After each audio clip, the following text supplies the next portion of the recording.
She's passionate, she's fun, and she's inspiring. Let's welcome our host, Kimberly, from Entrepreneurs Rocket Fuel's Web Summit, and a warm welcome to you. Thanks for joining us, and we've got an exciting guest coming right up. Kimberly, take it away. Well, hello, folks. It's Kimberly Hobshide with the Entrepreneurs Rocket Fuel and Entrepreneurs Rocket Fuel Web Summit. Super excited. We have Brigette Callahan here. Brigette is awesome. She is going to talk to us about from sedated to captivated, how to be able to present without putting people to sleep. Welcome, Brigette. Thank you. Glad to be here. You're so energetic. Oh my God, it's infectious. We're super excited to have you.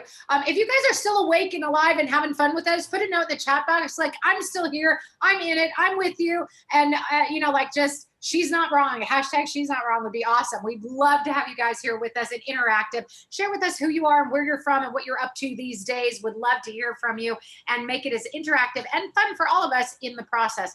All right, Brigette, so I'm going to talk to you about this. You are speaking on one of my favorite subjects, which is how to avoid death by PowerPoint. You're going to talk to us about how to write, like you do this for a living. You actually help executives, senior executives at large corporations put together slide decks that do not put people to sleep.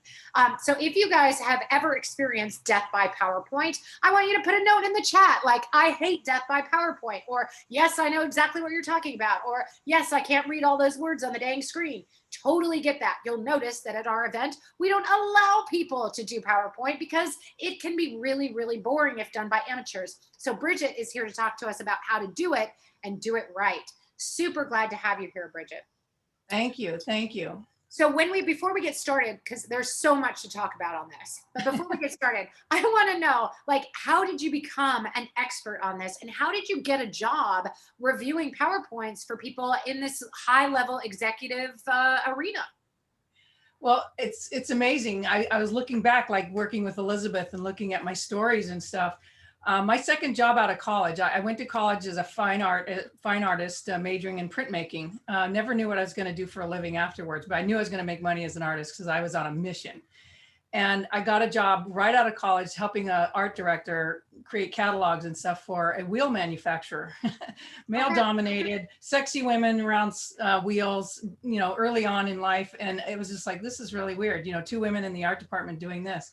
So I did that 2 years. And then my second job out of college, I moved to San Diego and I got hired at a multimedia company. I had no idea what they did. My job was to solely make the art director's dreams come true. And he drew these storyboards that were amazing. And we did these events, these slideshows that were panoramic. They were called multi-image, and they were with projectors before computers, where they had 36 slide projectors lined up on the screen, programmed to this rudimentary ones and zeros computer. And you can fire off each slide every 2 seconds. So how do you get animation? Well, you take it and you move them and overlap them and stuff like this. So they're moving like this, very much like a film, 35 millimeter film. All right. But it slides. And my first project was to take a globe and paint it land white, water black. And I had no idea why. He just sent me home for the weekend. That was my assignment. I came back Monday, said, here's your globe. He says, perfect, run this down to the photo studio. And I'm like, you have a photo studio? Okay. And I gave it to the photographer. He put it on spindle and photographed it, rotating it 12 times. And then they took that film over to the Marin Carroll, where they colorized it, they panoramized it, whatever. And then 2 days later, I heard this loud music. I'm like, what's that? And he goes, oh, they're programming the show. Go to the theater and check it out. You have a theater?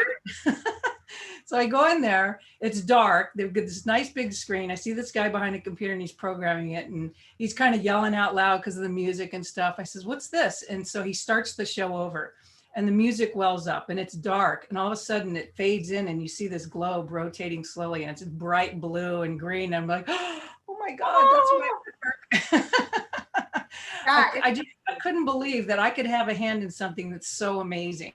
And that was way back before computers. So when computers came out and could make slides, that transformed my world. But it also caused a new problem. Now everyone can make their own slides. When we made slides, it took us 3 days just to put text on a slide. Oh yeah, I get that. I get that.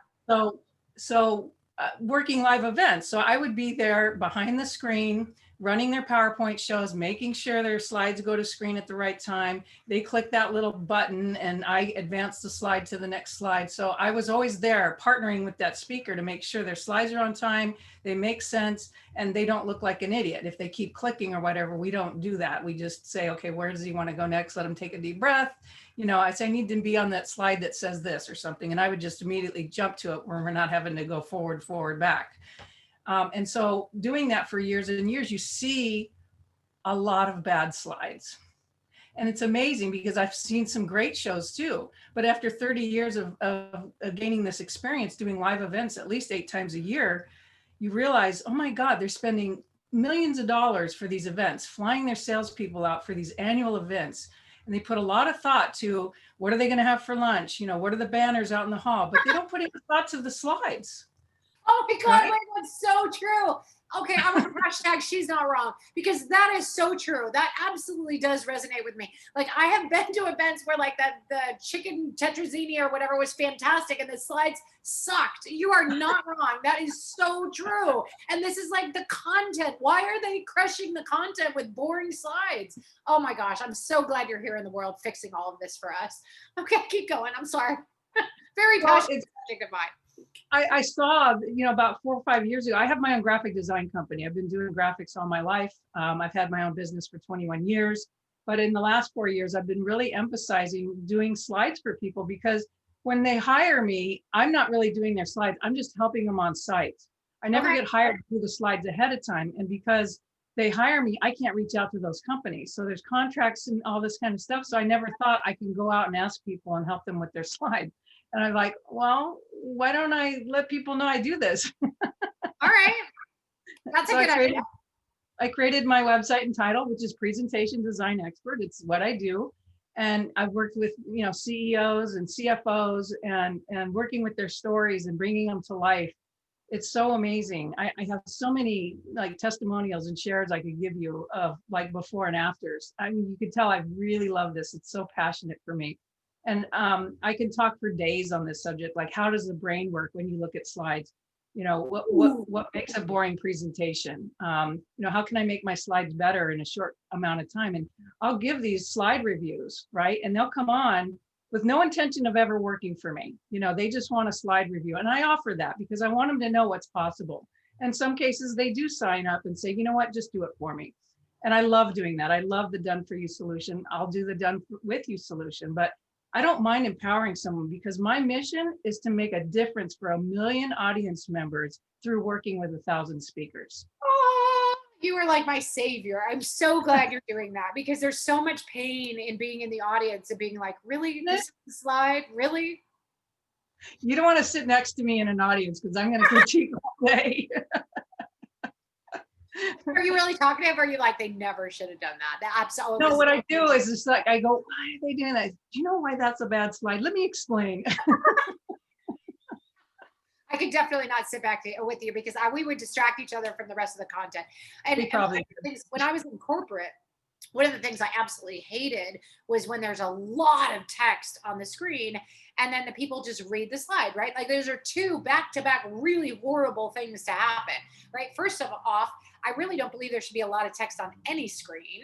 I am a big fan of having pictures. When you see my presentations, if you see a PowerPoint behind me, it's generally speaking, they're pictures, right? Like pictures that are just going to remind me of what I'm supposed to talk about next, or something funny or something like that, right? Like like a little picture of a GIF or GIF or however you say that. But then the actual reading of the slide is like, really, you didn't prepare at all. You just were going to throw this up and read it to us. Why are we even here? Why don't you just give it to us? We can read it on our own time. You know, what do you think about that? Well, I think it's embarrassing for one, because as someone in the audience, it makes me feel like, well, do they think I'm an idiot that I can't read? And then I've seen speakers go through that and it's almost like they're shell shocked. Like, oh my God, I'm on stage. I don't know what to do. I don't know how I'm going to remember what to say. Let me just read it. And they think that's going to be good enough. And what they did is they just damaged their reputation. And it's much harder to rekindle a damaged reputation than to come out and be forth. You know, like the worst thing I think someone can do, we talked about this before we went on air, is the slide shame thing, right?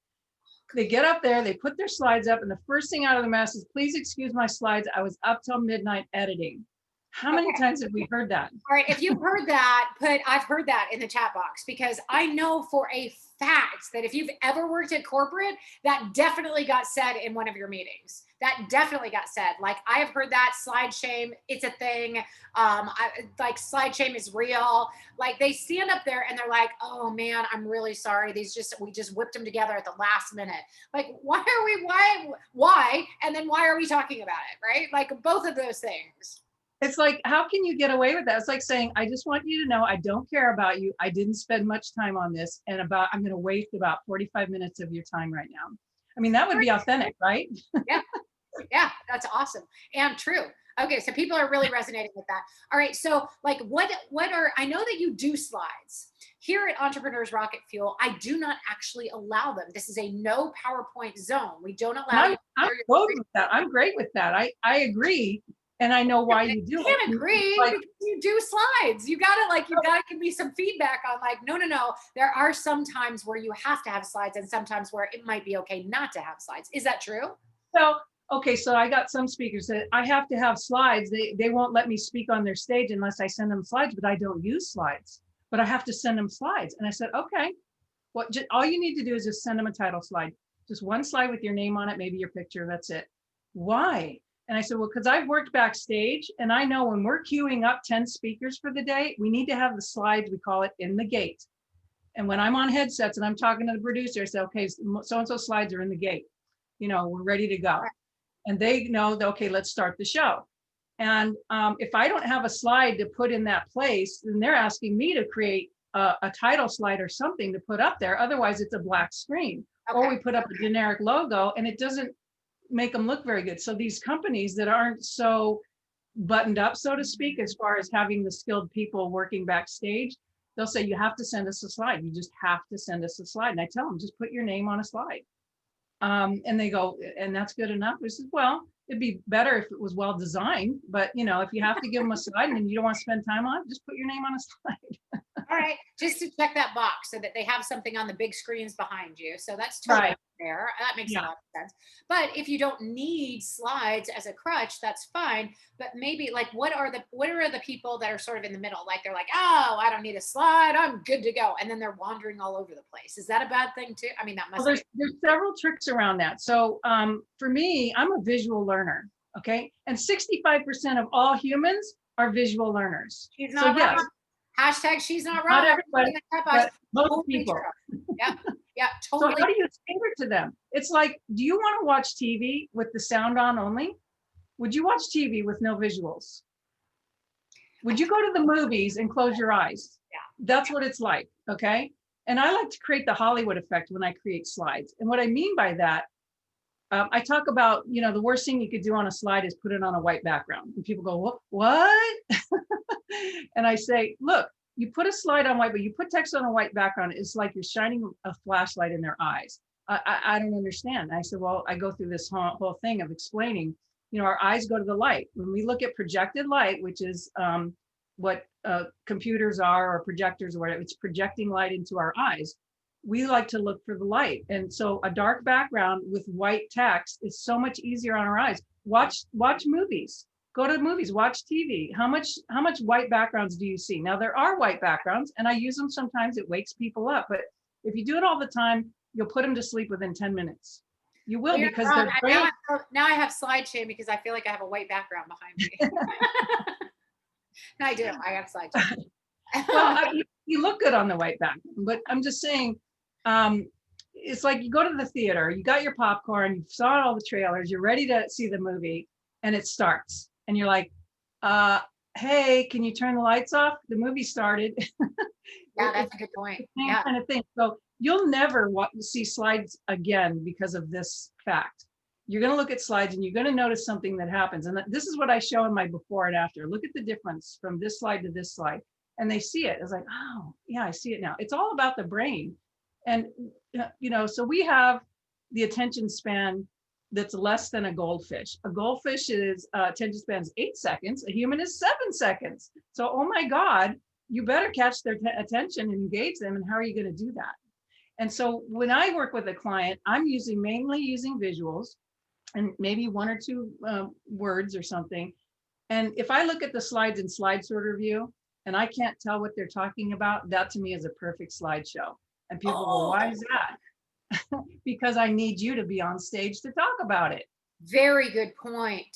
I want you to restate that. That's really, really good. And if Mercy can capture this in the chat, that's really important. I want to be able to not understand your slides alone because you are the component that makes them make sense. So I need you. Is that right? Right. Or like Exactly. Like what we're compelled to do is put everything on the slide. That's where all the text shows up. And then we send it out and we think we have to hand them out as well. And it's like, oh God, kill me now. You create a handout that's separate from the slides. It's more detailed, almost like a brochure. And it could be done in PowerPoint. It could be done the same way, but you just add your notes or you do something more, you know, that explains them. And what I would do is when you create that, when you start your talk, you say, okay, I just want you to know that you don't have to take notes because I'm going to give you a fully detailed handout of what I'm about to say. But for some of you, you like taking notes, it helps you remember, please, by all means, take notes. But I will be giving you a handout at the end. I will give you a link to download the details of these slides, not only just the slides, but the details of the slides. And that is like the top-notch, most professional thing you can do. So I totally love every aspect of that because it is not handing out the slide deck while you're presenting because people will flip through and be like, what's the punchline, right? Like it's the worst, absolute worst. If you've been to corporate events, you've actually, like people have done this to you, I'm sure, in the past. And then they have 6 slides on a page and you're like, oh my God, how many are there? Like how long is this thing going to be, right? And then it gives you no more detail than what what was on the slide anyway.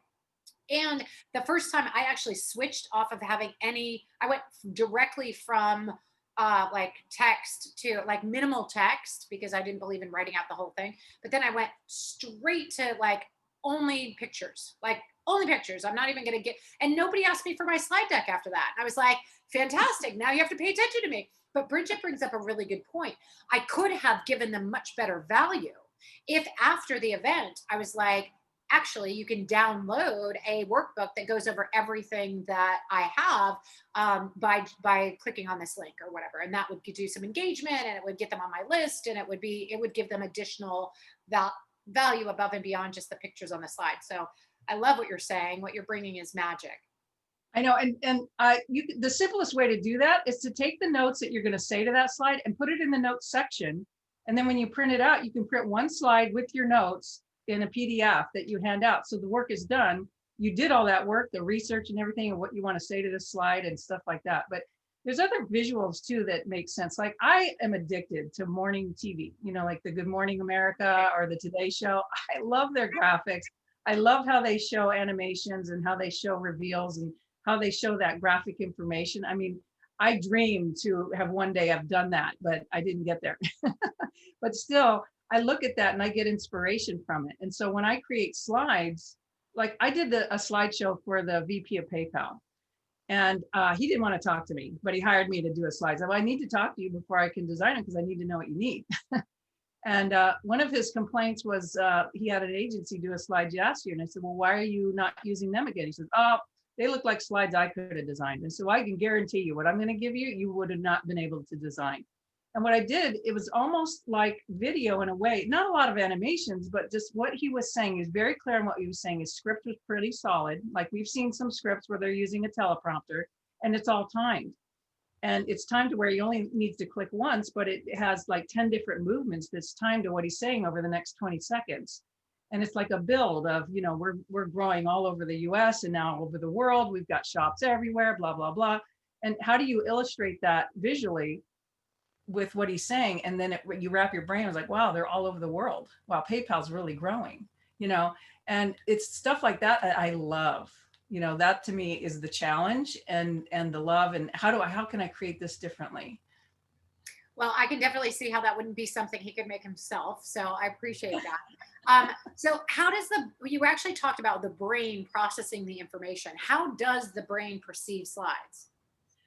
Well, a picture is worth 1,000 words. We've always heard that, right? But the brain comprehends a visual 10 times more. The brain is hooked into the visual than it is to listening or seeing words. So when you think that you're overlapping 10 more times of the brain, in a visual and then you're tying it to words, you're going to create a memory that lasts much longer than just in the moment what you're talking about. And I have an example of this. So I saw a speaker, and I think I knew who the speaker was. I asked her if it was her slides, and this was a few years later, and she didn't remember. But anyway, she was giving a talk. It was at JVIC, and she was talking about how parents see Disneyland, okay? And how kids see Disneyland. So the first slide was Mickey Mouse, happy Mickey Mouse in front of the Magic Kingdom. And, you know, this is how kids see Disneyland. And then she shows the next slide, and it's Mickey's scowling and his hands are in his pockets. All this money's coming out of his pockets. And he goes, and this is how parents see Disneyland. And she was basically talking about, you know, Disneyland's going to raise their rates every year. They're going to cost more and more, but you're still going to keep going because your kids love Disneyland and so do you. So it's not a money thing. It was all around money and, you know, what rate do you charge and this and that. It's like people still come, you know, they might still complain, but they still come. And so to me, just those two images and her talking for like 5 minutes on the subject, I can still talk about it today. And that was like 3-4 years ago. So when you juxtaposition an image with what you're saying, like the point you're making, that opens a whole new world of visual and remembering. And it's like, why do we watch TV? Why do we love movies so much? Because I'm sure we wouldn't want to watch every movie with a subtitle. I don't. I get a headache. Yeah. Yep, I totally agree with that. So Barry's asking a question. How many points should you have on one slide? One. If you're going to do bullets, do awesome. One bullet per slide. Yes. Great question, Mary. 1 point for one slide. And then how many slides do you have overall for a presentation? Like a bazillion or one? Or like sometimes you said you could just have one. There's two camps on this. Some people say you should only have 12 slides for an hour, and others are saying, you know, as many as you need. I average anywhere from at least a slide a minute to sometimes almost 2 slides a minute. It depends on what I'm saying and how I'm conveying it. And it could be a build, but a build on the same slide, I don't count as a separate slide. All right. But it's like when I'm talking about what do you look at when you look at an image? And I said, the first thing you look for in an image is there a face? And we look for their eyes. Number one thing is we go to the eyes, and are they looking at us? And if they're not looking at us, what are they looking at? And then we go to see what they're looking at. And if they're looking at someone else, then we want to know where their eyes are looking at. You know, you can have 2 eyes looking at each other. You have this eye looking here and this guy's looking at something else like a car crash or whatever. But this is where our eye tracks, and it's minute seconds, you know, microseconds that we move around on an image. And then if there's no eyes, or if there's eyes, next we look at the hands. And what are the hands doing? Ooh, okay. All right. So remember this. And if there's no people, well, then we look at animals and look at their eyes. And if there's no animals, then what do we look like? Well, that's the test. I want you to answer that question, go look at pictures and track your eyes. And I do this with my artists when I'm training them. I said, when you're at the doctor's office, pick up a magazine, open it up and look at the ad and ask yourself, where does your eye go? Did it go top left, bottom right, top left, top right? Where did it go first and last? And does it do it the same time every time? Like when you open it again, does it do it the same time? And then why does it do it? Why did your eye go there first? Well, the color of the fonts was nice and blah, blah, blah, whatever. You have a meaning, you just never thought about it. And these are actually assignments we do in graphic design schools, looking at why is our eyes attracted to white space? You've heard of that, white space. What is white space? Yeah. And to me, that's the black space, you know. It's the empty space in a slide that our eye actually rests so that we can go back and consume a more complex diagram or something like that. All right. Actually, some people are like, how come she doesn't have slides? And the reason why is because we don't have slides on Entrepreneurs Rocket Fuel. I actually adore Brigette and I love what she brings to the table. And I'm super excited that she has this. But little teaser, she's actually got a lot of graphic stuff on her gift. So we're going to get to that in just a minute, but we want to answer your questions. So go ahead and throw some questions in the chat. And ideally in the chat, not the Q&A, because it's harder for us to follow both places, but we do have some questions in the Q&A. So what size font should you use if you're using text? And should you add graphics or small photos in addition to text? I'm not a real fan of the graphics and small photos, especially like that Microsoft guy, you know, the little wiggly man or something. It's like, when I see that, yep, all authority goes down the drain. Like I have no respect for them. But yeah, and the little graphics next to bullets and stuff, I think it's more of a distraction rather than have a nice big graphic and make 1 point. You don't have to have a list of bullets. People think they have to have a list. I actually talked to a potential client. She says, well, executives need bullets. They just need bullets. You have to give them slides with bullets. And it's like, okay, I can give it to them. But it's so funny that they just keep thinking they need bullets. What if they were to try something different? I mean, I was just reading over a testimony I got from one of my speakers, all visuals. He was speaking to professors at UC Irvine, University of California. And the woman walked up to him after he spoke, and she's a graduate professor in physics. And she says, I just want to say to you that this is the best slide presentation I've ever seen. Who did this? Part of my job is to make these scientists understand if all they talk about is science, no one will understand them. This is the best example I've seen of simplicity of slide and message. If it would be hard not to know what you are trying to say. It's because we're listening to them talk. We're looking at the image and we're formulating opinions and memories from what they're saying. If you're going to go up there and just read the text, then don't go up there. Stay off the stage and let them read it. Good point. That's a really good point. But don't stay off stages. You guys need to get on stages. All of you need to get on stages. Well, and she says without slides, and I'm fine with that. If you don't know how to do slides or you're not good at slides, it's when you think you need slides. And to me, it's your partner. It's your partner outside. It's not to hide behind. It's definitely not to hide behind. It's your partner. So ask yourself if your slides. Yeah, ask yourself if your slides are a crutch or a partner. Right? If they're a partner and people are like, wow, that was a great presentation, like a multimedia presentation, that can be very powerful. But if it was just like, oh, she read the slides so that she could follow where she was, that is not a great partner for you, other than a crutch, right? It's a crutch to let you know where you're supposed to be and what you're supposed to say next, and maybe to give the audience a little laugh or something like that. But that's it, like how much is it actually adding to your presentation, or is it instead of you presenting, you're actually relying on as a crutch? So Barry's asking, what about a short video clips or? Oh, love video. Yeah, totally. Video, audio, big time. Yes. Actually, 20 years ago, I was doing presentations at corporate for a group. And I was like, all right, we're not doing what they do. And I didn't know Brigette back then. And I was not competent at slides, but I was more competent than my fellows, right? So I put together a slide deck and it had links on it just to videos.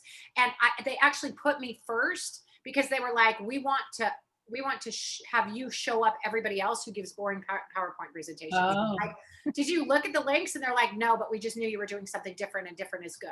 And I'm like, all right.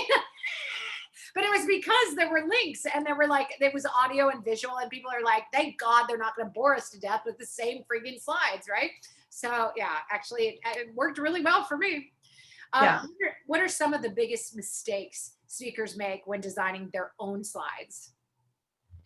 They don't know what to put on the slide. And yet they want the slides, they need the slides because it is a crutch. And if you think of what the audience member needs to understand what you're talking about, you really have to step out of your body and sit in the audience to do this, or you'd work with someone like me.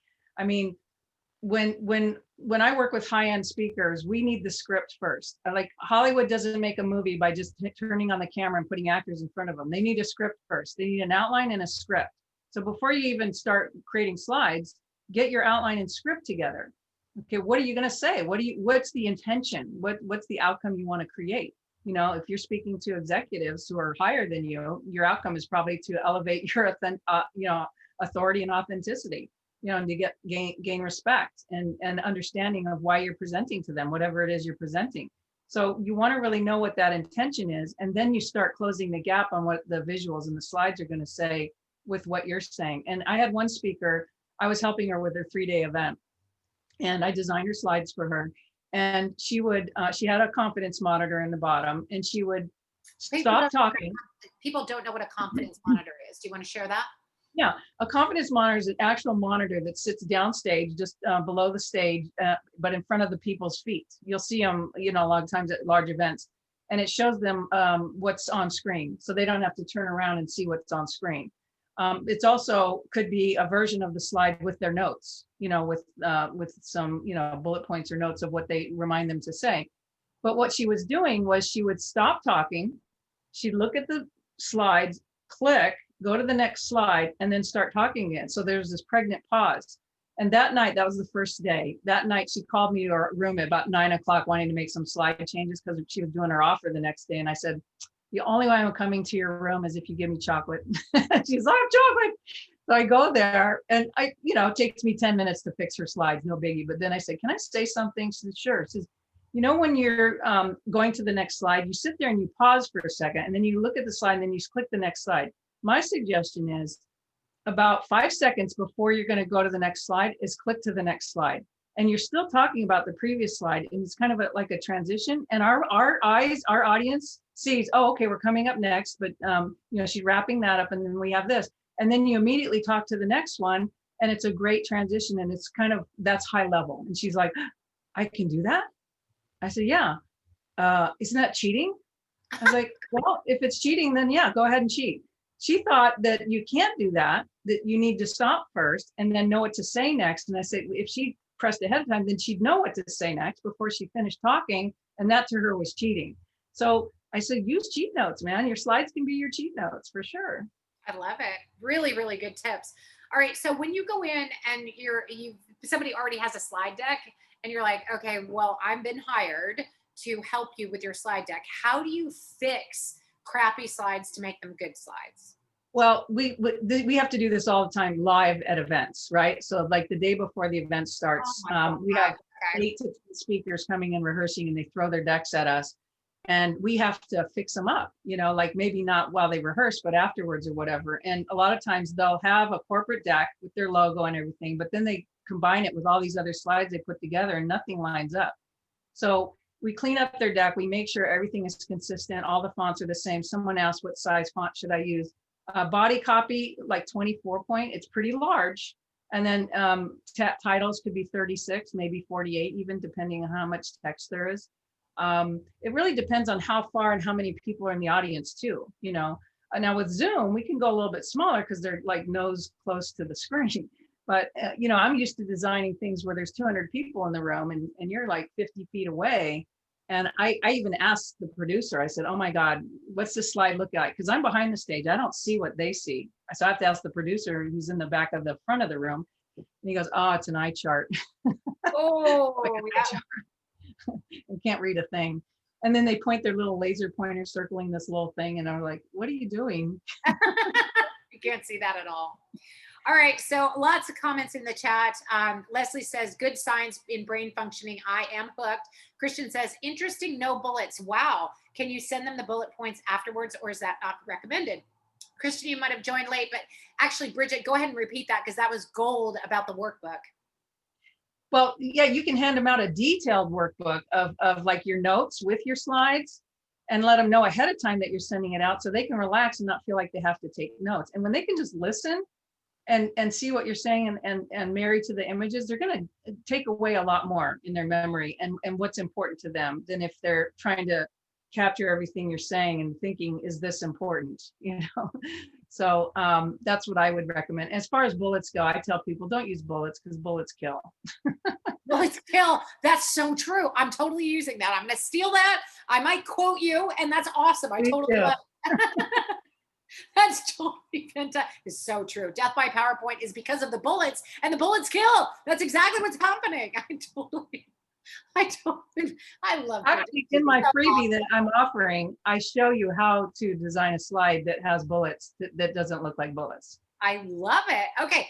Holly says, and I love this. Thank you for putting this in here. Great humor. Holly says, what sources do you use for images? Stock photography routinely causes me to lose my will to live.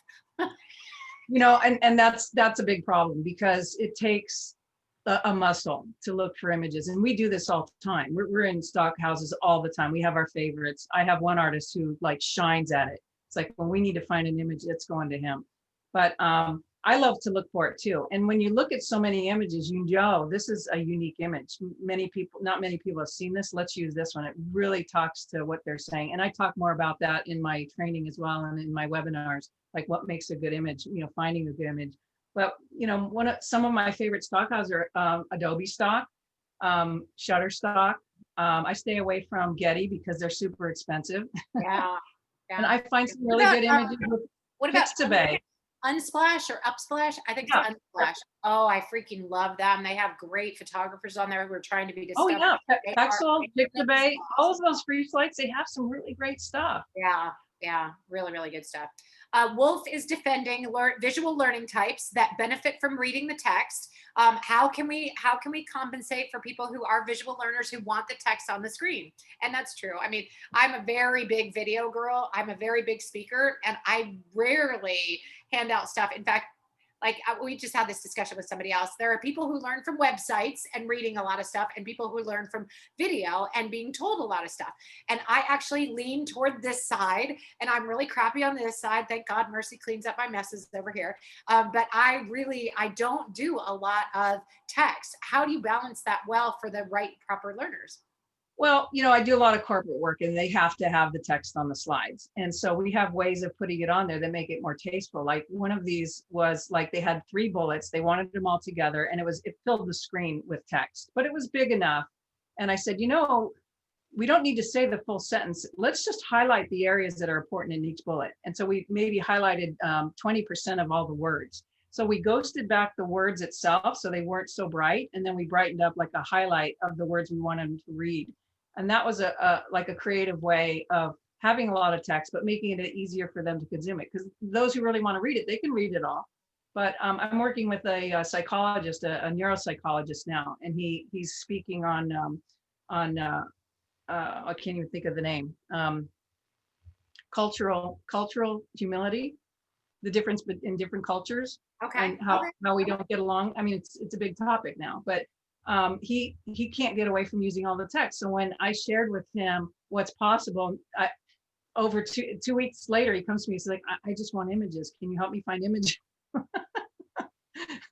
So yeah, if you have to use the text, but just be mindful because if it's all text the whole time, I don't know, you're going to kill about 65% of us.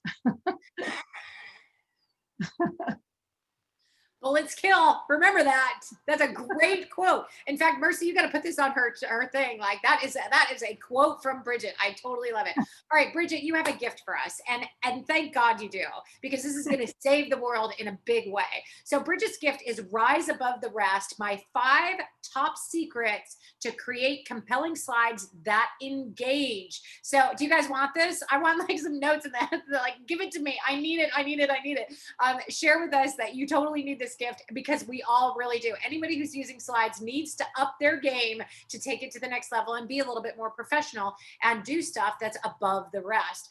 So tell us what they're going to get in this little gift. Well, this is completely free, but it goes through all of my high distinctions of what I do with a slide deck. And number 1 is we want to brand it for your logo and colors. So the first video, there's 5 videos in this. It's 60 minutes of videos of me on the screen showing you what I do and how I do it. I use PowerPoint, but that doesn't mean you have to use PowerPoint. You could do it in Keynote. You could do it in Google Slides. I know a lot of people now are using Canva to create slides. It's really, what are you putting on the slide, and what is it? Why is that appealing visually and for our brain to understand what you're trying to say? And so the first one is branding. The next one is how to design your slide without those bullets. How to make it not so boring. We're not even going to let her tell you all the rest of them, because I want you to grab it.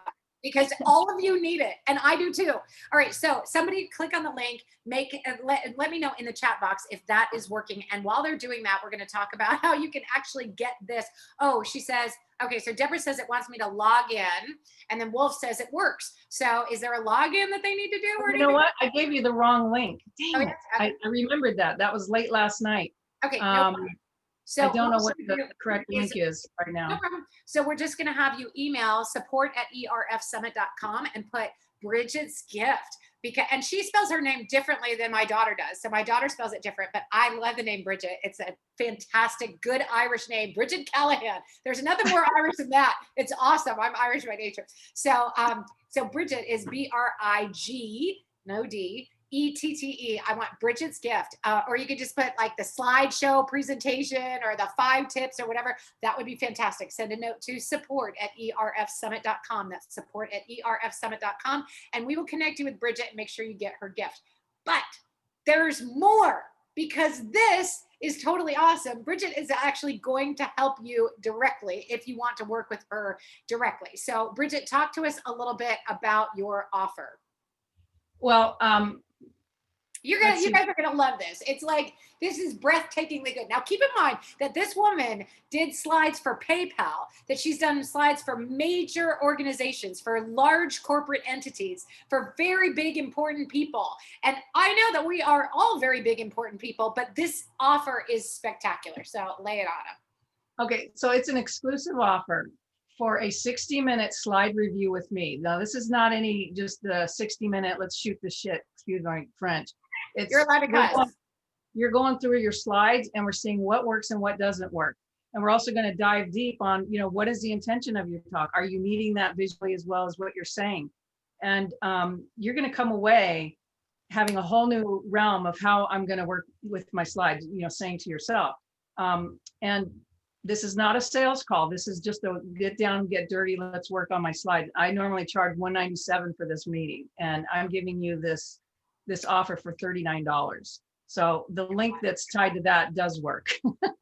That is fantastic. So thank you. For $39, you can go from the person who's like has people in the audience yawning and sedated to people who are captivated and like, holy crap, that was a presentation worth watching, right? That was engaging. It was worthwhile. It got me on the edge of my seat. Absolutely phenomenal. Very, very big difference between those two kinds of presentations. And remember, she does this for PayPal and big, big companies. So we all need it too. All right.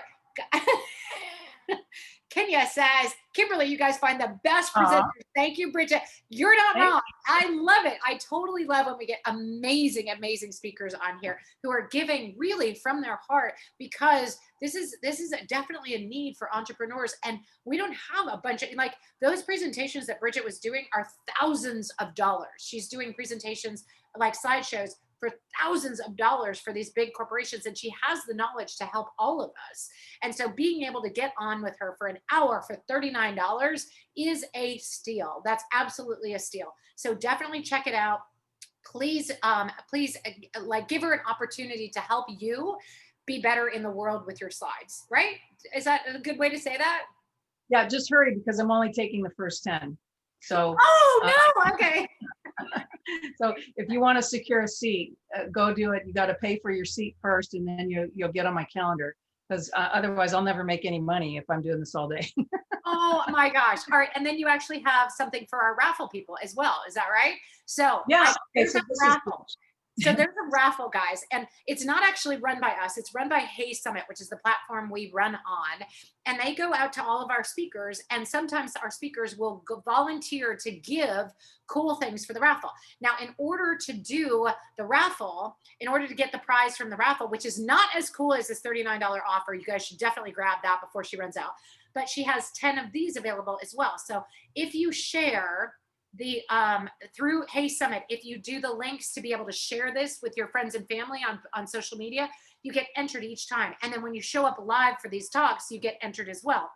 And then Hey Summit automatically, we have nothing to do with it. Hey Summit randomizes the number of times that you entered by sharing social media and by participating in the actual talks. You get entered multiple times, and then the winners will actually receive these giveaways, and you'll be notified directly by Hey Summit. So share with us what we're getting from Brigette, who has generously given a gift to our raffle. So I'm creating a brand new boot camp called Create Compelling Slides That Convert. That converts. We're all about conversion, right? And it's a 2-day boot camp. It's the end of January, the 29th and 30th. It's a boot camp. You're going to want to clear the decks because I'm working on my slides. By the end of this, I'll have my slides done. Nice. This is awesome. So it's live. We're working through Zoom. It's a limited attendance, but it retails for $997. I'm giving a coupon for $500 off. Wow. So you could come for half price with this coupon. So I don't even have the landing page up yet. So, but this boot camp is going to be awesome. I've done this before, but this is a brand new one. It's got new distinctions in it. We're gonna have fun. That's all I can say.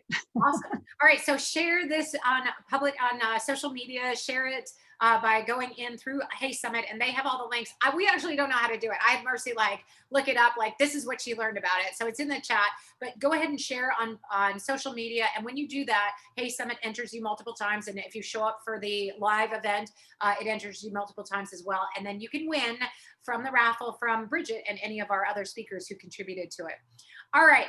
That was a lot of fun, and a public service message to the universe to make sure that we don't have any more death by PowerPoint. Don't use bullets, bullets kill. Quoted by Brigette Callahan, the awesome. You're not from Ireland, are you? You just you're descendant. No. My relatives, when they moved out to the U.S., they dropped the O. It was O Callahan. Got it. Okay, perfect. All right. So yeah, we have the Ellis Island stories ourselves in my story. So absolutely. Okay, very, very cool. And Christian says, I am now a PowerPoint pacifist. Thanks. Glad that you're not killing people anymore. That's awesome, Christian. Christian's a lot of fun. You're going to love him. All right, so the next speaker up, you are going to love him. Justin James is going to talk about how to run an event with zero tech problems. So Justin James is the founder of Let Your Nerd Be Heard. He's awesome. He's been on the last 3 summits I've had. Everybody loves Justin. He's fantastic. He's like my brother. He's awesome. You're going to absolutely love him. So stay tuned. Back at the top of the hour. We ran late on this one, but we had to because Bridget's awesome. So you're going to see Justin at the top of the hour. Please come back for that one. You don't want to miss it. Before we let you go, though, Brigette, any final words for our crew? Well, in the last talk, they talked about limbic messaging. And with that, I created my statement, and it's, we picture a world where all slideshows are like a Hollywood movie. Oh, that gave me chills. Did you write that down? Yeah. Read it again. That was totally awesome. We picture a world, it's on my homepage of the website where I'm sending everybody. But we picture a world where all slideshows are like a Hollywood movie. Can you imagine? I love it. Oh, another slideshow. And it's I'm looking forward to this. This is going to be like Netflix. That's fantastic. I can definitely see it with the world pivoting and all that stuff. I totally love it. All right, ladies and gentlemen, we'll be back at the top of the hour. Brigette, thanks so much. That was amazeballs. You're fantastic. Thanks so much for being here. Everybody. All right, guys, we're going to dance out of here. Don't leave until we're finished dancing. It's fantastic. I love this music. Do you guys love this music? That was an amazing expert. We're here with Kimberly, who is the rocket fuel for entrepreneurs. She's on a mission to help you launch your business to new heights. Nobody lives out loud better than Kimberly. Ooh, I'm all blurry. Here we go.